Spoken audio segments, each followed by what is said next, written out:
أما بعد فأعوذ بالله من الشيطان الرجيم بسم الله الرحمن الرحيم محمد رسول الله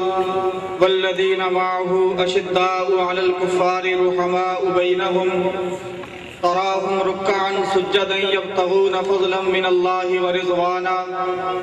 سيماهم في وجوههم من أثر السجود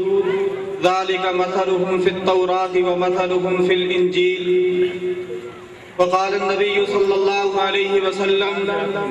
فإنه من يعش منكم بعدي فسيرى اختلافا كثيرا فعليكم بسنتي وسنة الخلفاء الراشدين المهديين تمسكوا بها وعضوا عليها بالنواجذ أو كما قال النبي صلى الله عليه وسلم۔ واجب الاحترام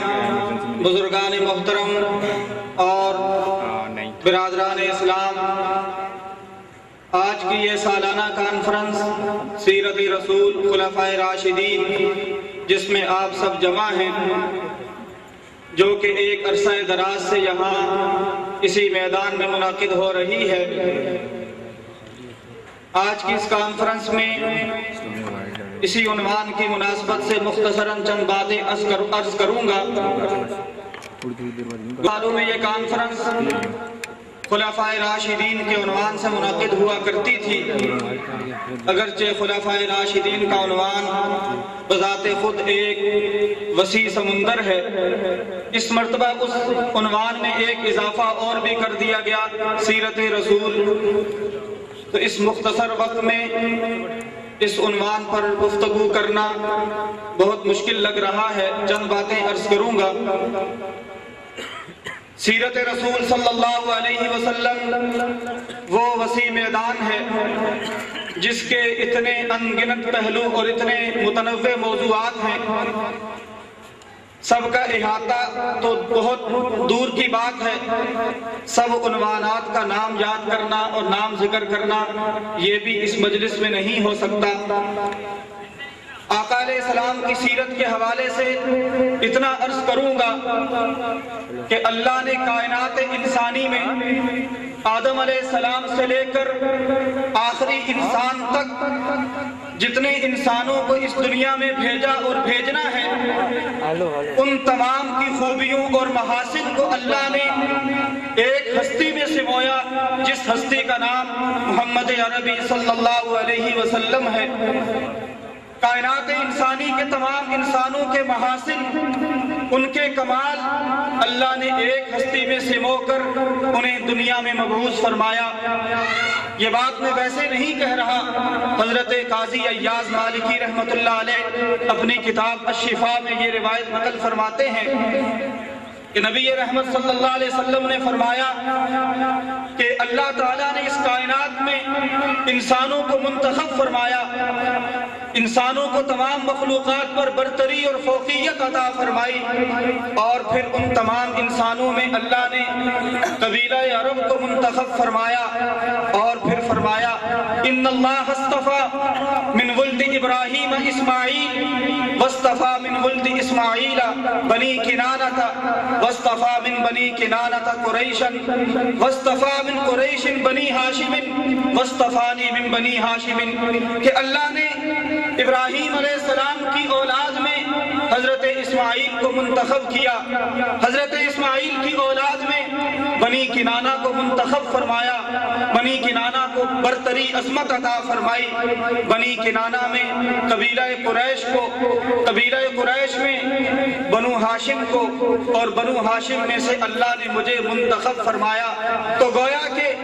کائنات کے تمام لوگوں میں اللہ نے آپ کو منتخب فرمایا، اور آقا علیہ السلام خود اپنے بارے میں فرماتے ہیں اپنے علوم کی وسعت کے اعتبار سے کہ اوتیت علم الاولین والآخرین، کہ مجھے اولین و آخرین کے علوم بھی اللہ نے عطا فرما دیے،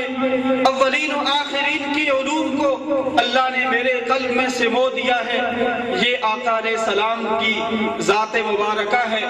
اسی بنا پر بانی دارالعلوم دیوبند قاسم العلوم والخیرات حضرت مولانا محمد محمد قاسم نانوتوی رحمت اللہ علیہ اپنے اشعار میں فرمایا کرتے تھے کہ جہاں کے سارے کمالات ایک تجھ میں ہیں، تیرے کمال کسی میں نہیں مگر دو چار، کہ اللہ نے انبیاء کرام کو جتنے معجزات عطا فرمائے، جتنی خوبیاں عطا فرمائیں، وہ معجزات بھی آپ کی ذات میں جمع فرما دیے۔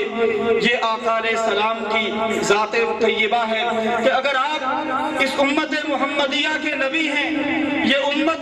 خیر الامم ہے، تو آپ علیہ السلام خیر الانبیاء ہیں، آپ علیہ السلام اس امت کے بھی نبی ہیں، اور اسی طرح آپ امام الانبیاء ہیں، جہاں وہاں آپ نبی الانبیاء بھی ہیں۔ حضرت مولانا بدر عالم میرٹھی رحمت اللہ علیہ فرماتے ہیں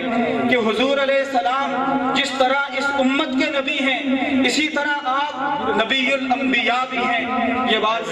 طلباء کرام زیادہ آسانی سے سمجھ سکیں گے۔ قرآن مجید کی یہ آیت ہے، وَإِذْ أَخَذَ اللَّهُ مِيثَاقَ النَّبِيِّينَ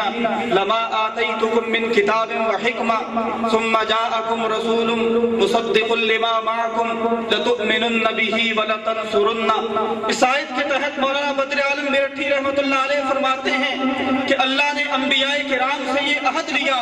کہ لَمَا آتَيْتُكُم مِّن كِتَابٍ وَحِكْمَةٍ، کہ میں تمہیں جو کتاب و حکمت عطا کر رہا ہوں، ثُمَّ جَاءَكُمْ رَسُولٌ، پھر تمہارے پاس ایک رسول آئے گا، مُصَدِّقًا لِّمَا مَعَكُمْ، وہ تمہارے پاس جو کتابیں ہیں ان کی تصدیق کرے گا۔ تمہارا کام یہ ہے لَتُؤْمِنُنَّ بِهِ وَلَتَنصُرُنَّهُ، تم اس نبی صلی اللہ علیہ وسلم پر ایمان لاؤ گے اور ان کی نصرت کرو گے۔ تو معلوم کیا ہوا کہ آپ کا مقام یہ ہے کہ آپ نبی الانبیاء بھی ہیں۔ ہم اپنے اس پروگرام میں اپنے مہمان خصوصی حضرت مولانا عبدالغفار توسوی دامت برکاتہم کو ہم خوش آمدید کہتے ہیں۔ نعرہ تکبیر، نعرہ تکبیر۔